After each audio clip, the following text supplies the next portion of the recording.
예수님은 요한복음 15장에 나오는 포도나무 비유에서 나는 포도나무요 너희는 가지라 라고 말씀하셨습니다. 우리가 이 본문을 볼 때마다 가지라고 하는 그 의미를 어떻게 생각하는지 늘 생각해 보곤 합니다. 여러분, 포도나무와 가지에서 그 가지, 우리가 생각하는 가지는 기본적으로 무엇입니까? 포도나무에 붙어 있는 가지를 말하는 겁니다.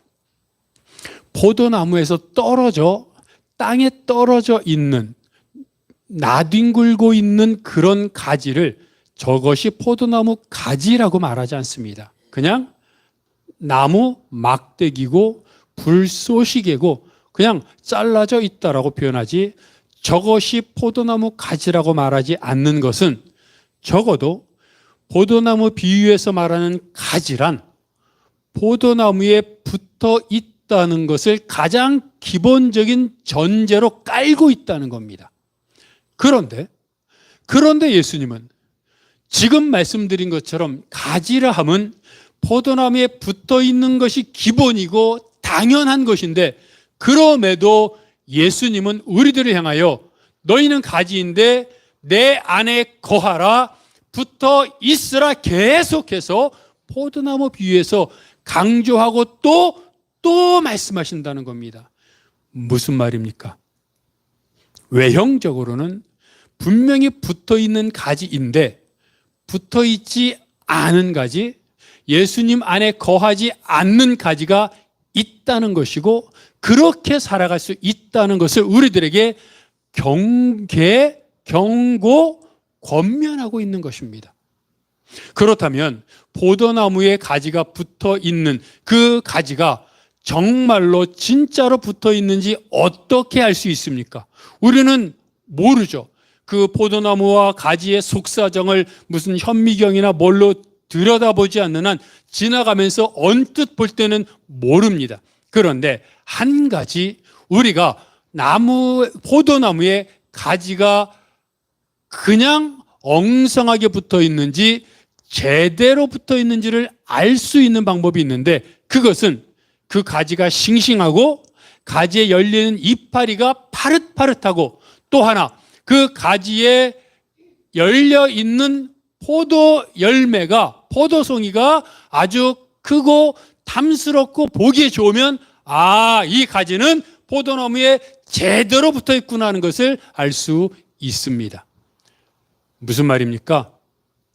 예수님은 우리들을 향하여 가지라고 말했습니다. 그 얘기는 다시 늘 여러분들에게 포도나무 비유를 말할 때마다 강조하지만, 포도나무와 가지라고 말하니까 마치 따로 있는 것처럼 표현하지만 포도나무가 가지고 가지가 포도나무입니다. 단 포도나무의 한 부분을 이루는 일부가 가지이기 때문에 그 명칭을 가지, 잎사귀 이렇게 표현하는 것이지, 가지는 포도나무가 아니다라고 말합니까? 아닙니다. 가지도 포도나무입니다. 그래서 예수님은 너희는 나는 너희라고 말하는 겁니다. 그래서 예수님이 우리 안에 거하고 우리가 예수님 안에 거하는 건 예수님 말씀하신 것처럼 당연한 것입니다. 그런데 그 당연한, 그리스도인이라면 예수님 안에 거하는 게 당연한 것인데, 포도나무 비유를 통해 예수님은 자꾸 강조하는 겁니다. 내 안에 있어라. 제발 내 안에 있어라. 그런데 그리스도인들은 보십시오. 주일날 와서 예배 드리지 않습니까?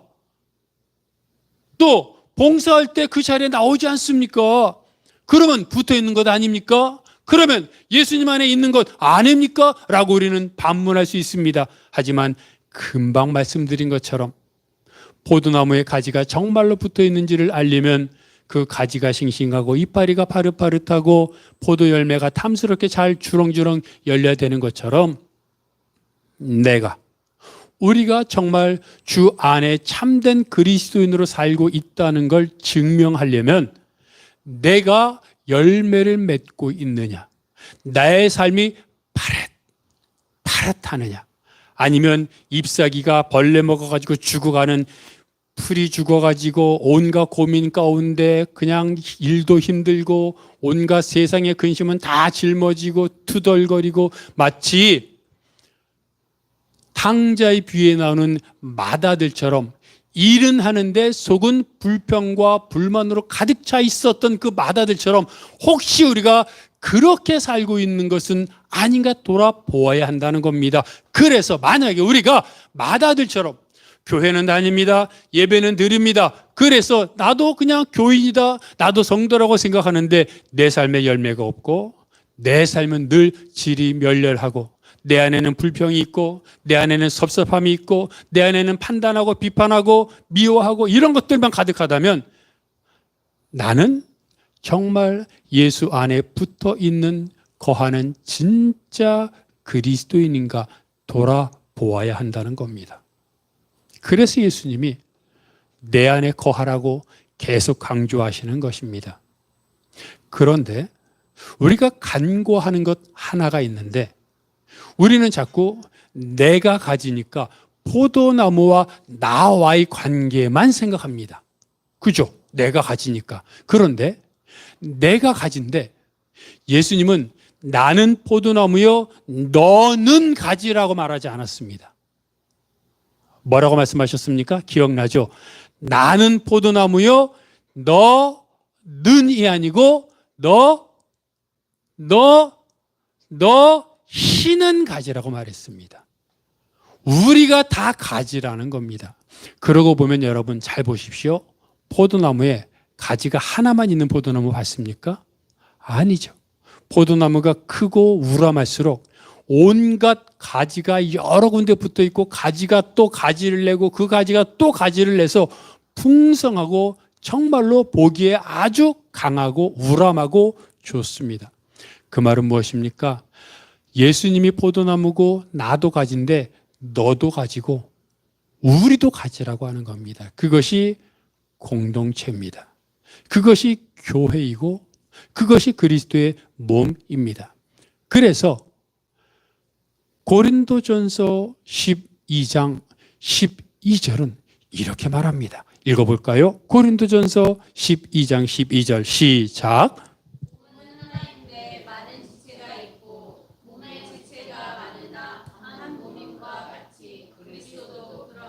자, 뭘 말하고 있습니까? 포도나무에 가지가 많습니다. 그런데 우리 몸도 마찬가지입니다. 몸통 하면 이 몸통이 있는데 이 몸통에 뭐가 붙어 있습니까? 머리가 있고 팔, 다리가 있고 아니 팔, 다리뿐만 아니라 몸속으로 들어가 봅시다. 온갖 오장, 육부와 장기들이 있죠. 심장, 콩팥, 간, 쓸개 뭐 이런 것들 많지 않습니까? 머리를 보십시오. 눈, 코, 입, 귀 이런 것들이 다 있지 않습니까? 이렇게 몸은 하나인데 여러 지체가 있습니다. 그런데 눈이 몸이 아닙니까? 눈은 눈이고 몸은 몸입니까? 아닙니다. 몸이 눈이고 눈이 몸입니다. 그런데 포도나무와 가지에 비유해서 말한 것처럼 지금 뭐라고 말합니까? 우리 몸이 하나고 많은 지체가 있는 것처럼 예수 그리스도도 그렇다라고 말하고 있습니다. 예수님이 한 몸이고 그 예수님 몸 안에 내가 지체로 붙어 있는 겁니다. 그게 뭡니까? 포도나무 비유입니다. 그것을 좀 더 설명한 것을 고린도전서 12장 27절은 또 이렇게 말합니다. 고린도전서 12장 27절 여러분 읽어봅니다. 시작. 아까 읽었던 고린도전서 12장 12절은 뭐라고 말합니까? 몸에 각 지체가 있는 것처럼 예수님도 그렇다라고 말했는데 이제는 27절은 직접적으로 너희는 그리스도의 몸이고 지체다. 그 말은 뭡니까? 내가 예수라는 겁니다. 여러분이 예수라는 겁니다. 옆에 있는 분한테 인사 한번 해볼까요? 당신이 예수입니다. 우리가 예수입니다. 내가 이 시간 이 교회 안에 있는 예수인 것이고 월요일에 내가 출근하면 우리 집사님 이제 운전하시면 그 택시 안에 예수인 내가 앉아 있는 겁니다. 직장에서 사람들을 접대하고 그들에게 음식을 만들어줄 때 예수인 내가 그들에게 음식을 만들어주는 겁니다. 근데 예수인 내가 그들에게 속이고 화내고 불평하면서 음식을 만들어주고 운전할 수 있겠습니까? 그리고 내가 걱정하면서 운전할 필요가 있겠습니까? 그걸 말하는 겁니다. 예수님이 몸이고 그 몸에 내가 마치 예수님 몸에 빨대를 꽂듯 예수님 지체인 나이기 때문에 나만 그런 게 아니라 너도 우리 모두가 지체라고 하는 겁니다. 그래서 중요한 것은 나만 온전하고 나만 주 안에 붙어 있는 것만 되는 것이 아니라 다른 같은 지체요 같은 몸인 다른 사람들도 지체로 붙어 있어야 한다고 하는 것입니다. 여러분, 아픈 손가락이란 말을 자주 씁니다. 보통 자녀들에게 쓰곤 하죠.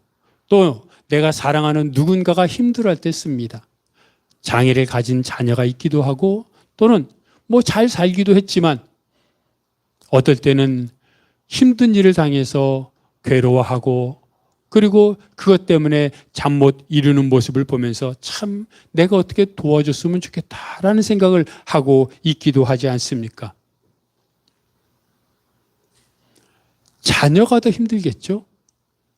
근데 부모가 생각할 때는 마치 부모가 더 힘든 것 같습니다. 그래도 내가 상처나지 않았으니까 아프지 않잖아요 라고 말할지 모르겠는데 아닙니다. 오장육부가 더 아프고 신경을 써서 그런지 몸에 열나고 잠 못 자고 어쩌면 부모가 더 아픕니다. 엄격하게 말하면 아픈 손가락인 자녀와 나는 별개 아닙니까? 내가 자녀가 아닙니다. 자녀가 내가 아닙니다. 그런데 왜 내가 아픈 자녀보다 부모가 더 아프고 더 신경 쓰고 그래서 늘 뭐라고 말합니까? 차라리 내가 아프고 내가 그 일을 겪었으면 좋겠다고 말하지 않습니까? 왜 따로인데? 왜 별개인데? 왜 다른 몸인데 그런 마음을 품습니까? 그게 하나라는 겁니다. 몸은 다르지만 하나로 엮여 있습니다. 그 엮여 있는 그 근본이 뭐냐는 겁니다. 뭘로 엮여 있냐는 겁니다. 여러분, 자녀가 아픈 손가락일 때 또는 다른 누군가가 힘들어할 때 그 사람 대신 내가 아팠으면 좋겠고 그 고통을 차라리 내가 당해서 내가 죽겠어, 내가 죽을 거야 라고 말하는 그런 아픔과 상처와 똑같은 동병상련의 아픔을 느끼는 그 근거, 그 근원이 뭡니까? 사랑입니다. 사랑하면 내가 그가 되고 그가 내가 되는 겁니다.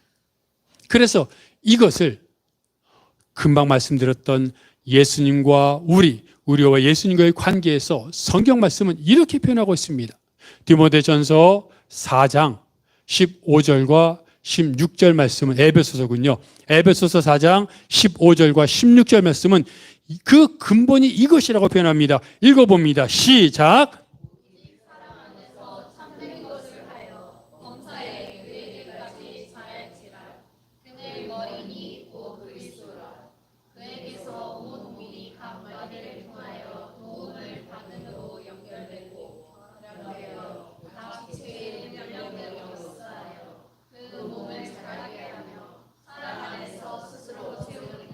자, 말합니다.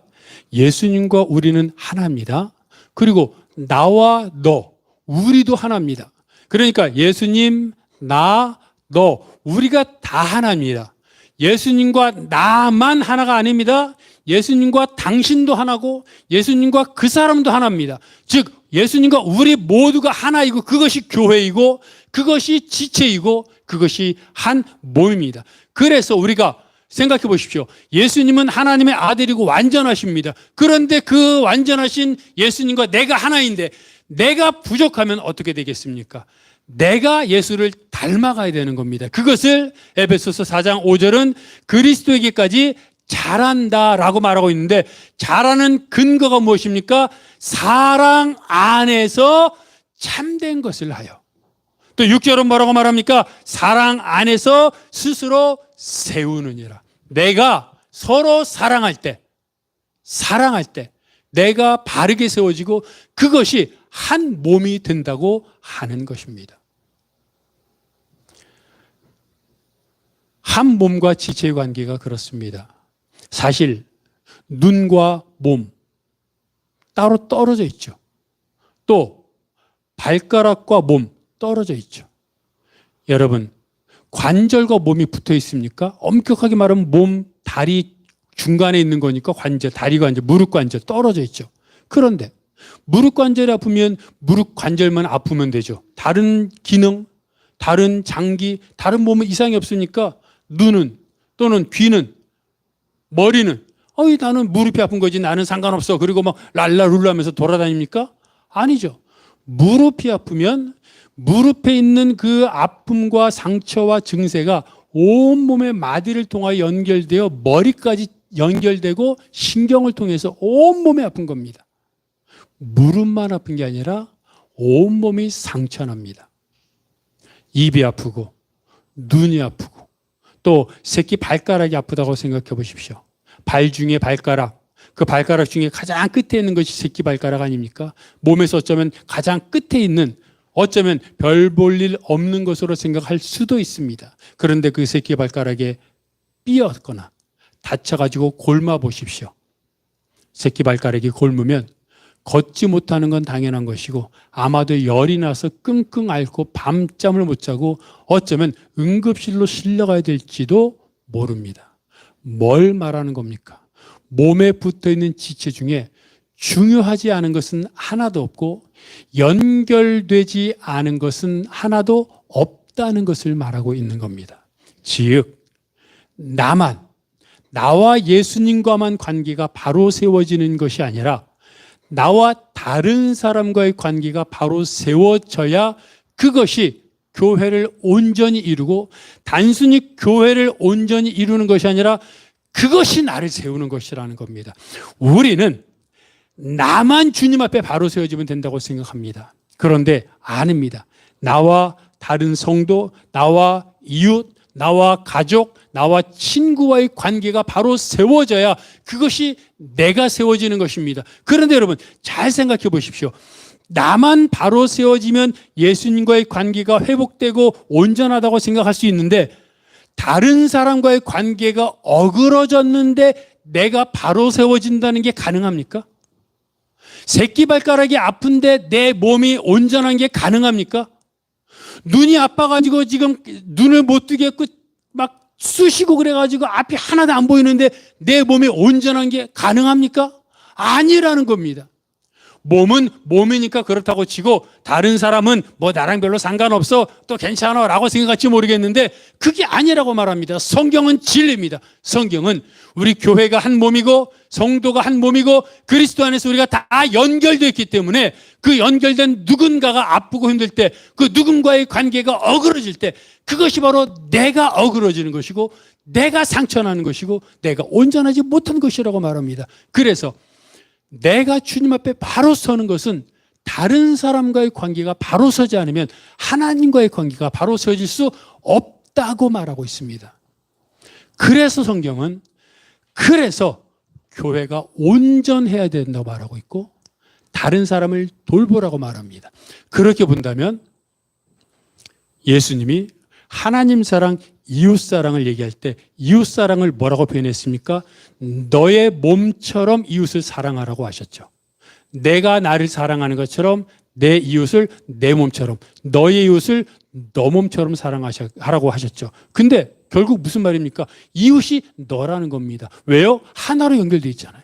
주 안에서 우리는 하나입니다. 단지 다시 말합니다. 어떤 사람은 눈이고 어떤 사람은 새끼 발가락이고 어떤 사람은 새끼 발가락의 발톱이고 어떤 사람은 새끼 발가락이 관절이고 이런 차이가 있을 뿐이지 한 몸에 붙어 있는 겁니다. 그러니 그 관계 가운데 온전히 회복이 될 때 하나님 안에서 온전한 사랑을 이루고 하나님을 누리게 된다는 겁니다.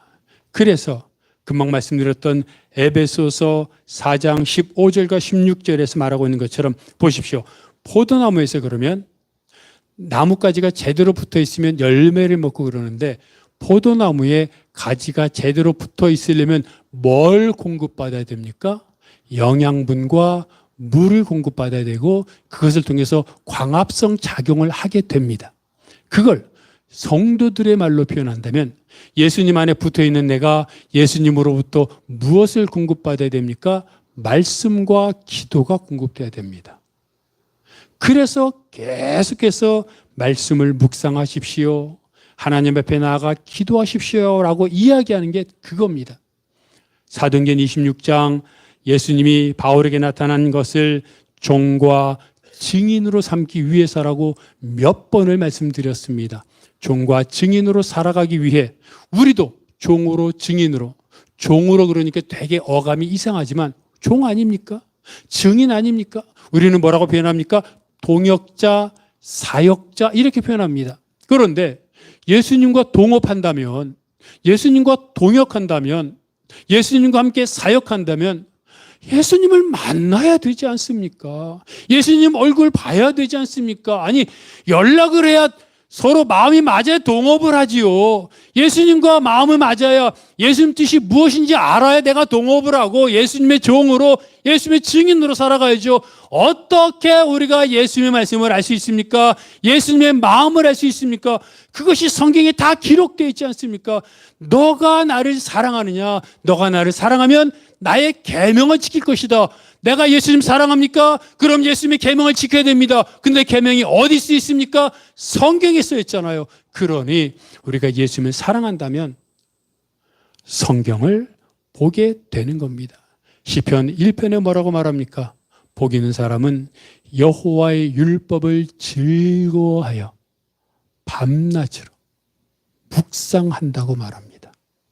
말씀을 묵상하니까 복을 줄 거야, 묵상하면 능력이 임할 거야, 그게 아니라 좋아서, 즐거워서, 행복해서, 그냥 여러분 좋으면 그렇잖아요.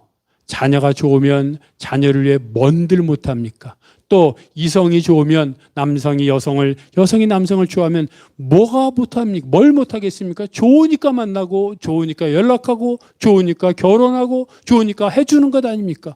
예수님을 경험하고 예수님 말씀을 읽고 묵상하면 그것이 나에게 은혜가 되고 그것을 통해서 공급받습니다.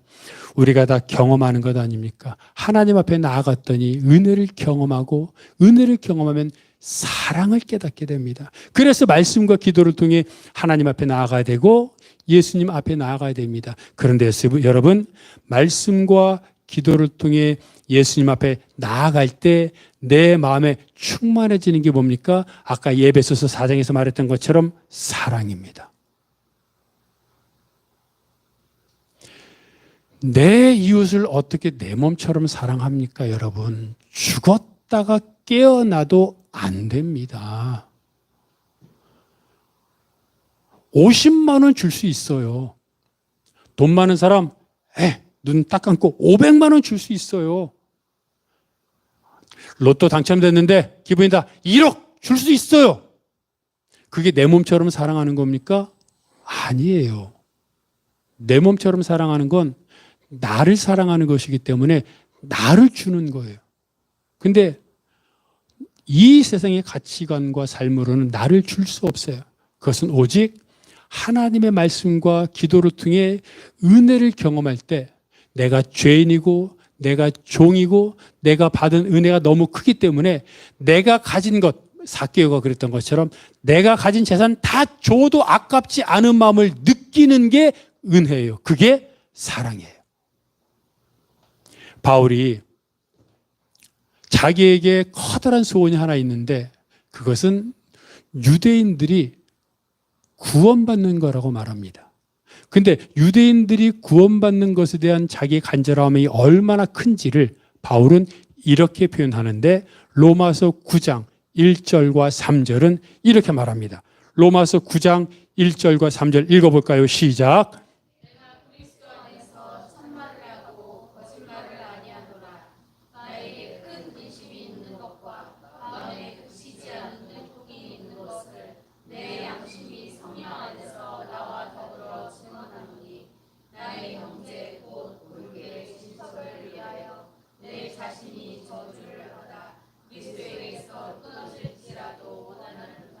바울이 뭐라고 말하고 있어요? 내가 저주를 받아 그리스도에게서 끊어질지라도, 그리스도에게서 끊어진다는 얘기 뭡니까? 지옥 간다는 얘기예요, 여러분. 한마디로 그거잖아요. 구원 못 받고 지옥 가는 거예요. 근데 바울은 말해요. 내가 지옥 가도 좋은데 유대인들 구원됐으면 좋겠다. 예수 믿었으면 좋겠다고 말해요. 근데 그 유대인들이 누구예요? 바울을 사랑하고 바울을 위해서 목숨 바친 사람들입니까? 아니에요. 바울이 가는 곳마다 핍박하고 따라다니면서 박해하고 복음을 전하지 못하도록 회방했던 사람들이에요. 단지 공통점은 같은 민족이라는 것밖에 없어요. 그런데 바울이 그렇게 회방한 같은 민족인 유대인들을 향해서 내가 지옥 가도 좋으니까 저 사람들 정말 예수 믿었으면 좋겠습니다. 이게 진심입니다. 하나님이 성령님이 증인입니다라고 말하고 있어요. 이런 마음이 가능해요?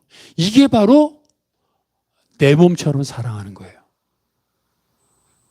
모세가 시내산에서 40일 동안 하나님을 만났을 때 밑에 있던 유대인들은 모세가 내려오지 않으니까 모세가 잘못됐나 보다 생각하고 자기들을 위해 금송아지로 우상을 만들고 제사를 드렸습니다. 하나님이 화가 나셔서 그 유대인들을 진멸하겠다고 말씀하시니까 모세가 이렇게 말합니다. 출애굽기 32장 31절과 32절입니다. 시작.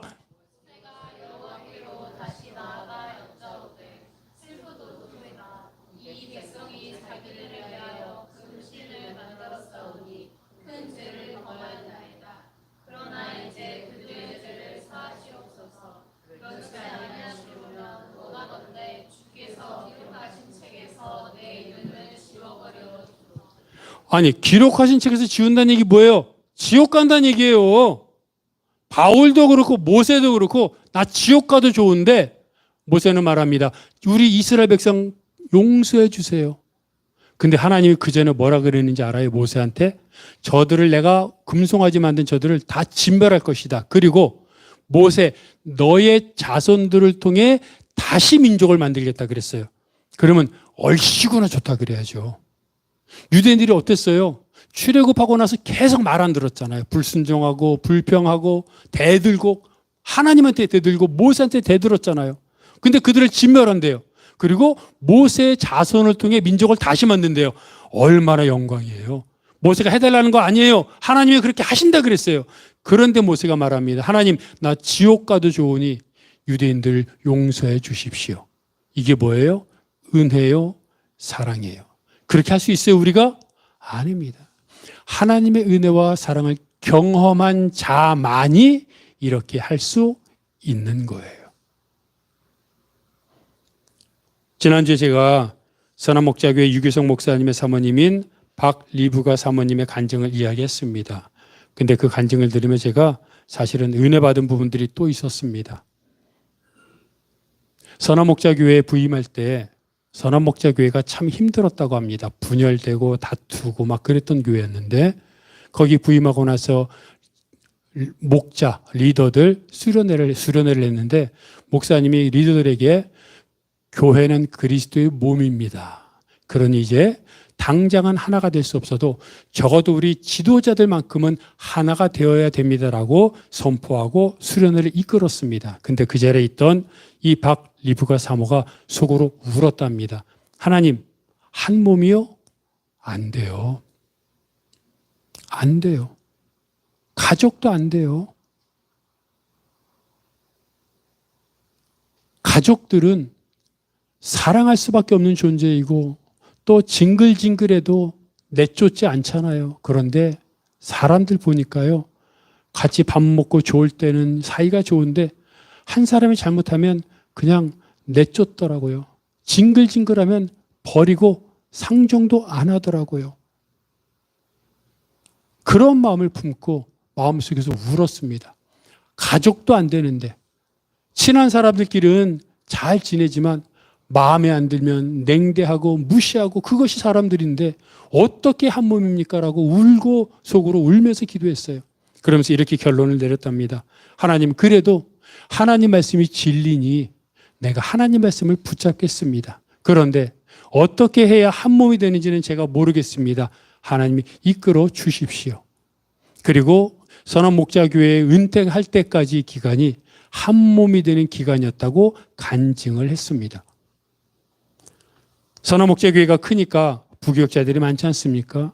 성도들을 한 몸으로 이끌기 전에 먼저 부교역자들끼리도 한 몸이 되어야 된다고 생각을 했고 그렇게 기도했습니다. 그런데 부교역자들이라고 부목사, 부전도사들이라고 해서 다 신앙이 좋거나 신앙의 수준이 같은 것은 아니지 않습니까?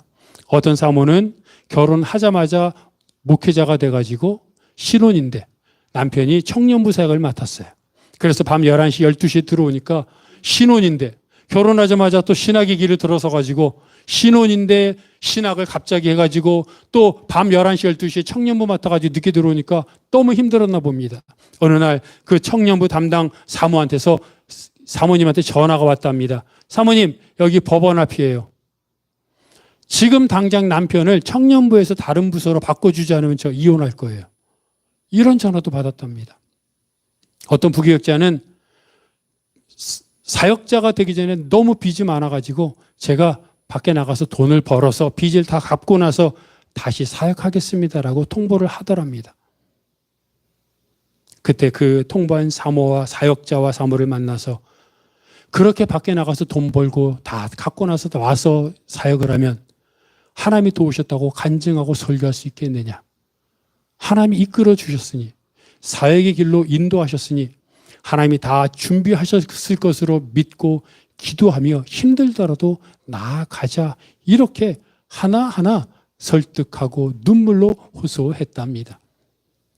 너무 힘드니까 하나님한테 이렇게 기도했답니다. 하나님, 성도들 목회하는 것도 힘든데 부교역자들 목회는 더 힘들어요. 하나님, 어떻게 하라고요? 도저히 못하겠어요.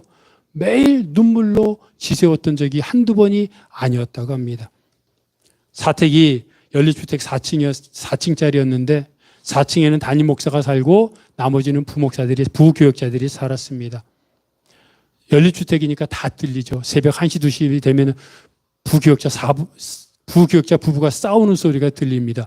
들리고 막 이런저런 싸우는 소리가 들리면 내려가서 불러가지고 왜 싸웠는지 이야기 듣고 함께 울면서 왜 그런 일이 있었는지 문제가 풀릴 때까지 기도하고 손잡고 문제를 하나하나 풀어 나갔다고 합니다. 문을 다 열고 같이 밥 먹고 그렇게 지냈습니다. 어떤 부교역자는 빚이 많으니까 부교역자가 돼서도 부모님의 빚을 갚고 그런 사람이 있고 어떤 부교역자는 부모님으로부터 무슨 택배를 받아가지고 여유 있게 사는 사람이 있고 또 부교역자들 자녀들끼리 막 다투기도 하고 이런저런 문제들이 너무 많을 때마다 그것 때문에 부교역자들과 교역자들 사이에 막 다툼이 있고 그럴 때마다 일일이 하나씩 붙잡고 이야기하며 왜 이런 우리 마음이 깨지는 일이 일어나는지 이럴 때 우리가 어떻게 해야 되는지 하나하나 보듬고 싸매고 이야기하고 그래서 결국에는 하나하나 만들어가는 과정을 이루었다고 합니다. 근데 사모님이 말하는데 변하더랍니다.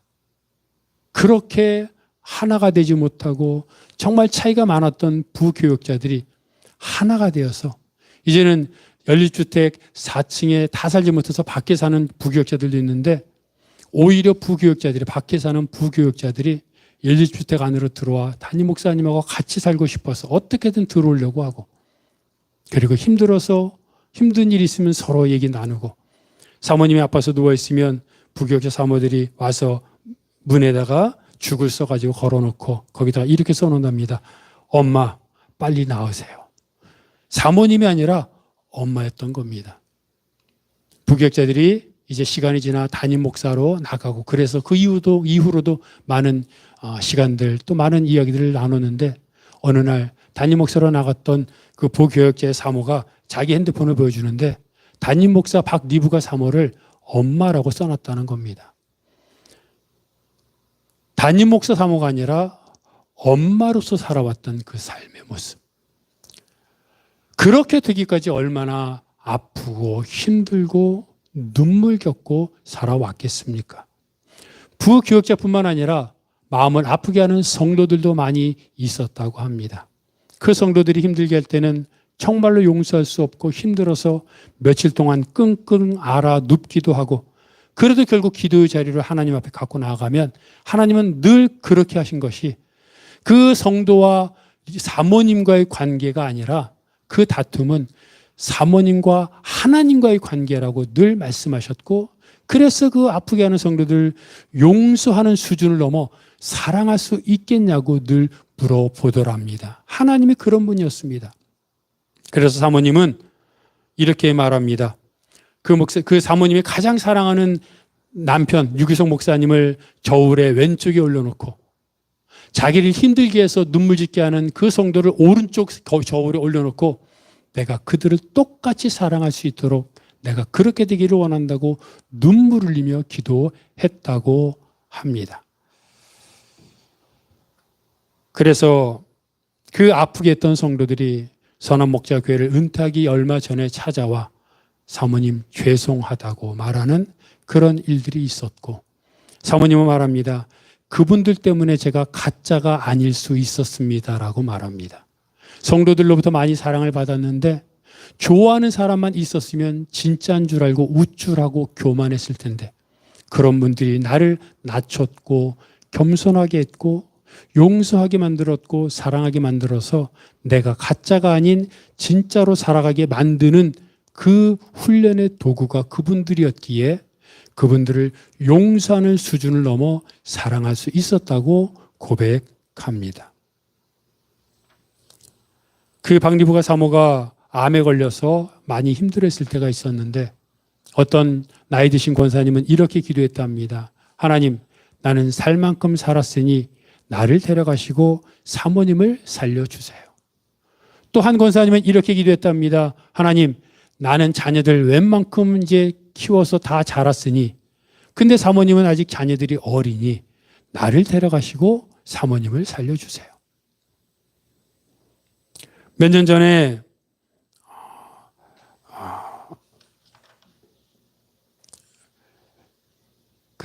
몇 년 전에 한 나라에서 타지키스탄이라는 나라에서 테러가 있었습니다.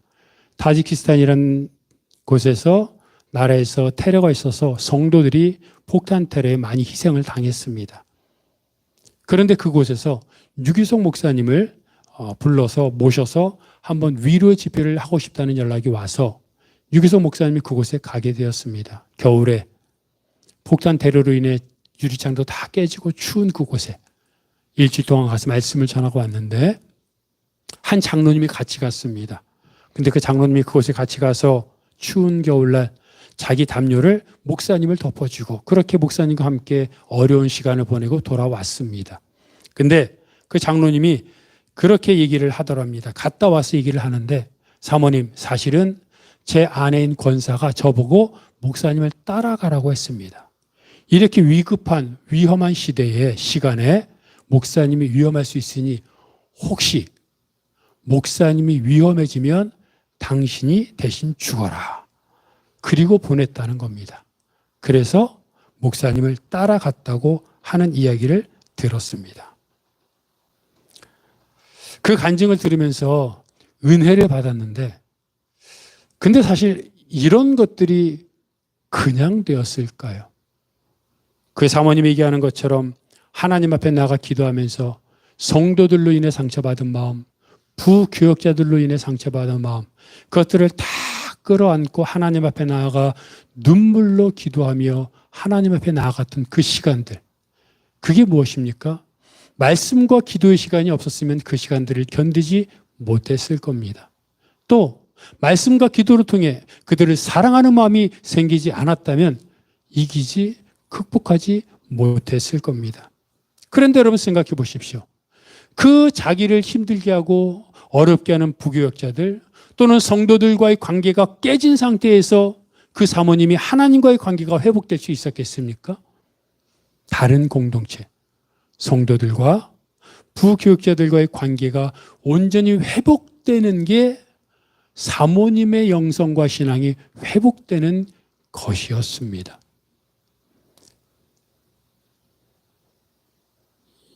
예수님과 우리는 하나입니다. 그런데 예수님은 너희가 가지라고 말합니다. 우리도 하나입니다. 어떤 사람은 맨 꼭대기에 붙어 있는 가지, 어떤 사람은 몸통 중간에 크고 우람하게 붙어 있는 가지, 어떤 사람은 이제 갓 태어난 조그만 앙상한 가지일 수 있습니다. 하지만 서로 다른 위치에 있고 다른 삶을 살고 성격도 다르고 환경도 달라 또는 볼 수 있는 시간도 많지 않아 나와는 상관없다고 생각할 수 있을지 모르지만 예수 그리스도 안에서 우리는 서로 다 연결되어 하나이고 그리고 성도와 성도는 서로들에게 영향을 미치게 되어 있습니다. 왜 이웃을 사랑해야 됩니까? 왜 성도를 사랑해야 됩니까? 그 이웃이 성도가 바로 나이기 때문입니다. 그래서 내가 온전할 때 성도를 사랑할 수 있고 나에게 아픔을 주는 또는 나에게 나와 맞지 않는 성도를 사랑하지 못하면 그래서 그것 때문에 아프고 그것 때문에 혹시 헤어지고 또는 이사를 가고 또 무엇인가 다툼이 생기면 다른 곳에 가면 또 같은 문제가 불거진다는 겁니다. 왜냐하면 그것은 그 성도와의 관계가 아니라 하나님과의 나와의 관계가 회복되지 않았다는 증거이기 때문입니다. 신기한 것은 하나님과 나와의 관계가 회복되면 껄끄러웠던 힘들었던 다른 누군가의 관계도 회복된다는 사실입니다. 진정한 그리스도인으로 살고 싶습니다. 예수 안에서 정말 풍성한 열매를 맺는 가지로 살고 싶습니다. 그러기 위해서는 매일 하나님 앞에 나와 말씀과 기도를 계속 해야 되고 그런 가운데 내 안에 사랑이 싹터 이전에는 힘들어했던 맞지 않았던 또는 그것으로 인해 고통 겪었던 일들조차 하나가 되어 그리고 서로 하나 되어 하나님 앞에 믿음으로 나아갈 때 결국 그것이 나를 회복하는 것이고 하나님 은혜가 되는 것이고 그것을 통해 하나님의 은혜가 그때 임한다는 사실을 기억하면서 교회가 하나요, 성도들이 하나요, 예수 그리스도와 하나인 믿음의 삶을 다시 한번 추구하며 그렇게 내가 눈물을 흘리더라도 하나님 앞에 끝까지 나아가겠다고 다시 한번 결단하는 여러분이 되시기를 바랍니다. 말씀을 기억하면서 다 함께 일어나 함께 찬양을 부르겠습니다. 슬픔 속에서도 울지 않는 것, 억울해서 울지 않는 것.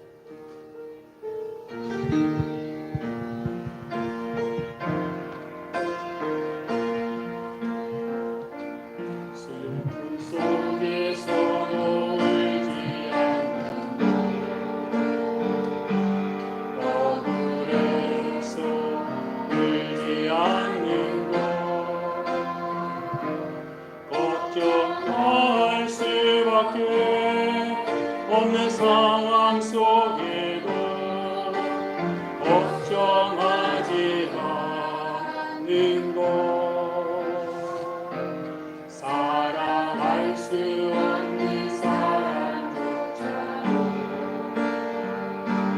사랑하며 무너지는 것 용서할 수 없는 사람일지라도 용서하여 주는 것 어떤 자기 주장도 버리고 오직 모든 것을 주님 뜻에 맡기며 내가 강한 것이 아니라 주가 강함을 보여주니 진정한 용서 참을 수 없어도 아니지 끝까지 인내하는 것 끝까지 인내하는 것 감사할 수 없는 그런 상황에서도 감사하며 사는 것 칭찬이나 비난 가운데서도 증언하며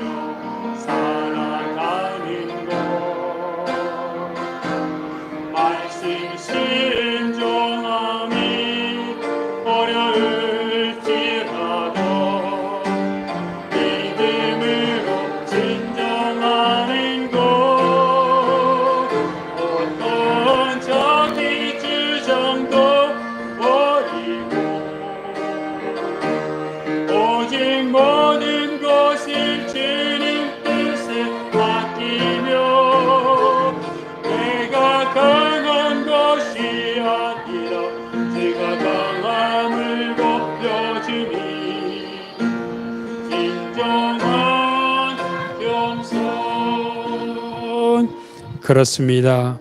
살다 보면 왜 억울한 일이, 왜 섭섭한 일이, 왜 답답한 일이 없겠습니까?